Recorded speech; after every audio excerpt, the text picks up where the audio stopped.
안녕하세요. 마틸다입니다.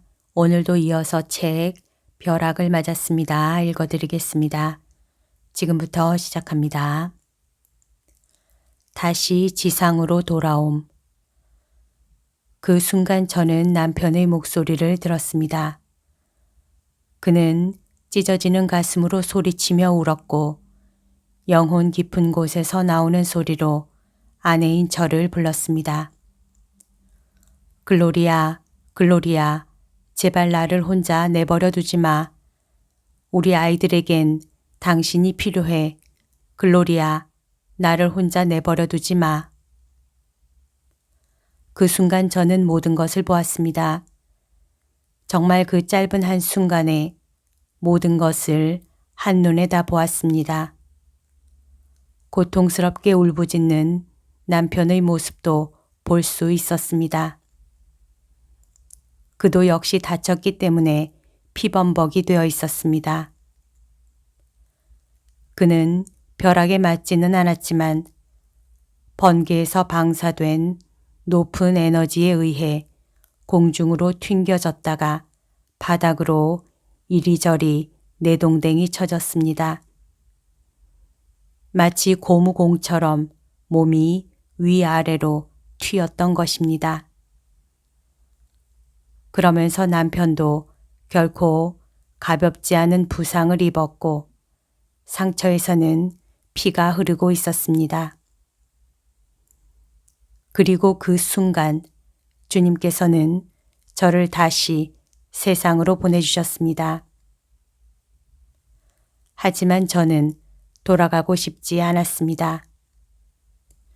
저를 둘러싸고 있던 그 평온, 그 기쁨, 그 충만함에서 벗어나고 싶지 않았습니다. 그럼에도 다시 돌아가야만 했을 때 얼마나 슬펐는지 상상할 수 없을 것입니다. 제 의지와는 상관없이 서서히 현실로 돌아오면서 저는 거의 죽은 상태로 침대에 누워있는 제 몸이 있는 방향으로 움직이기 시작했습니다. 스스로 목숨을 끊은 사람들을 제외한 우리 모두는 하느님 아버지의 포옹을 경험하게 됩니다. 그리하여 그들도 역시 그 신비한 빛을 경험하고 모든 것을 충만하게 하는 그 엄청난 사랑을 경험하게 됩니다. 그리고 하느님 아버지께서는 우리 모두를 껴안아 주십니다. 왜냐하면 그분은 완전 무결한 방식으로 우리 모두를 사랑하시기 때문입니다. 그리고 그분은 당신의 사랑이 얼마나 큰지 보여주십니다. 하지만 하느님은 아무에게도 강요하시지 않기에 우리는 이 지상에서 하느님을 배제한 채 자신의 자유의지로 모든 것을 결정합니다. 자신의 삶을 위해 하느님을 받아들이는 것은 바로 자유의지에 달려 있습니다. 하느님을 아버지로 받아들이고 하느님과 하느님의 계명 혹은 사랑에 따라 살아갈 것인가, 그러지 않을 것인가, 아니면 단지 미움과 멸시만을 심고 이 세상에 퍼뜨리는 거짓의 아비이며 죄와 멸망의 근원인 사탄을 받아들일 것인가 하는 것은 자신에게 달려 있습니다.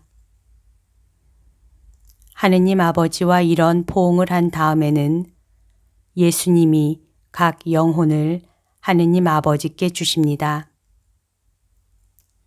우리 각자가 자기 삶에 하느님을 아빠, 아버지로 받아들일지 그러지 않을지는 각자의 자유의지에 맡겨두십니다.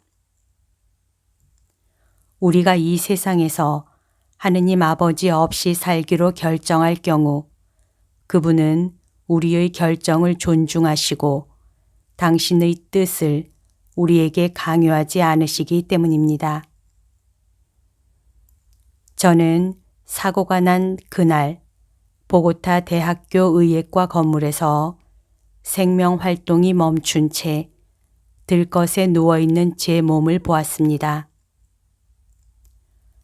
저를 둘러싼 의사들이 작동이 완전히 멈춘 제 심장에 전기 충격기로 충격을 가해 다시 뛰게 하려고 노력하는 모습도 보았습니다. 그러기 전에 조카와 저는 2시간 이상이나 땅바닥에 누워 있었습니다. 벼락으로 감전된 우리 몸에서 나오는 전류 때문에 손을 댈 수가 없었기 때문입니다. 그리고 조카가 숨을 거두자 그나마 살아있는 저를 소생시키려고 노력하기 시작한 것입니다. 지금 여기 서 있는 저를 보십시오. 그때 제 영혼은 제 몸으로 돌아와서 영혼의 발로 제 몸에 달린 머리의 정수리 부분을 건드렸습니다. 그 순간 제 몸 위로 아주 강한 불꽃이 튀었습니다. 그러면서 제 영혼은 다시 제 몸 안으로 끌려 들어갔습니다. 마치 몸이 저를 안쪽으로 빨아들이는 것 같았습니다. 몸 안으로 그렇게 들어가는 것은 매우 고통스러웠습니다. 몸 위로 사방에서 불꽃이 일어났기 때문입니다. 마치 매우 작고 좁은 어떤 물체 속으로 제가 압축되어 들어가는 것 같았습니다. 하지만 그 작고 좁은 것은 제 몸이었습니다. 매우 정상적인 키를 가진 제가 철사로 만들어진 것 같은 매우 좁은 유아복을 강제로 입으려고 하는 것 같았습니다. 정말 엄청난 고통이었습니다. 그리고 바로 그 시점부터 전신 화상을 입은 제 몸의 고통도 느끼기 시작했습니다. 완전히 화상을 당한 몸은 너무나 아팠고 그 고통은 어떻게 표현할 수가 없을 정도였습니다.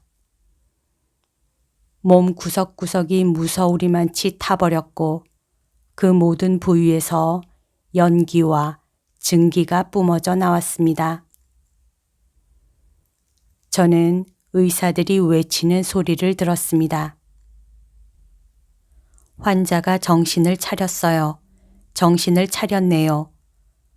그들은 기뻐 어쩔 줄 몰라 했지만 제가 느끼는 고통은 너무 컸습니다.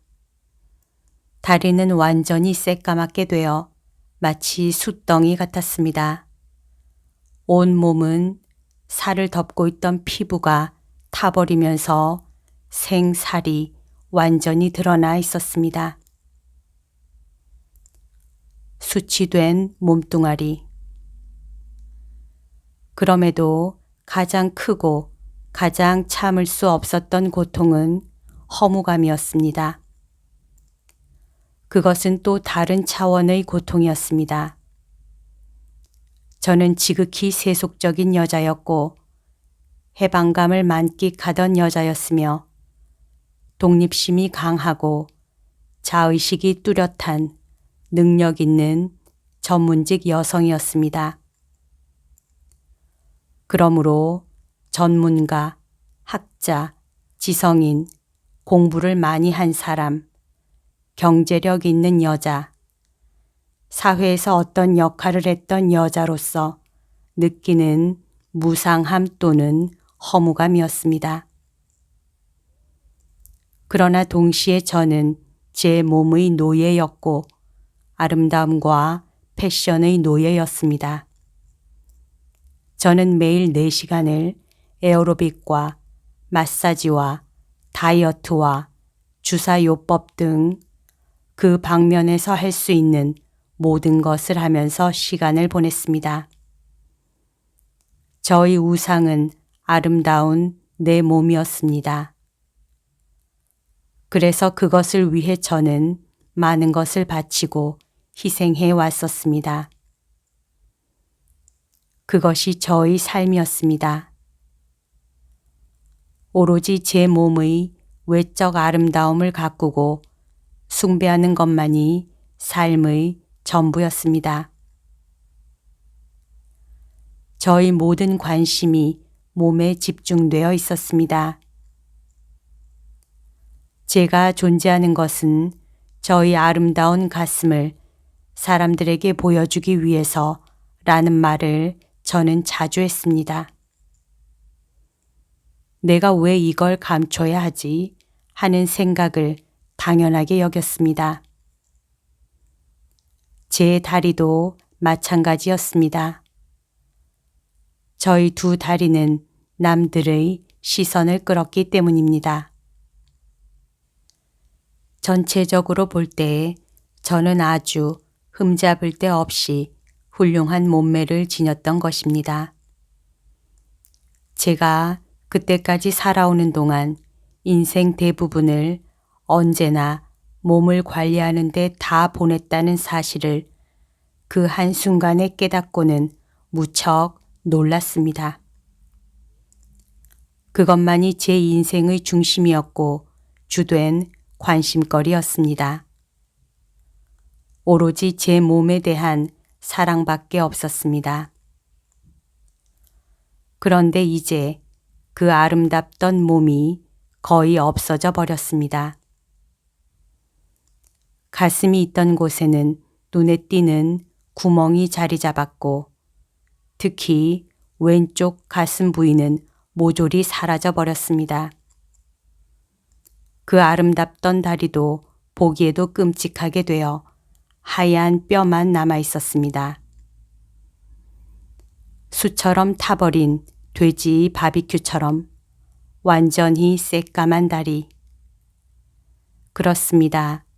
제가 그토록 정성 들여 잘 보살피고 가꾸었던 몸의 모든 부분이 수처럼 새까맣게 망가졌던 것입니다.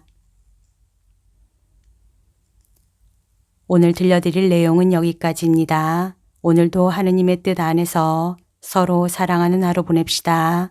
사랑합니다. 축복합니다.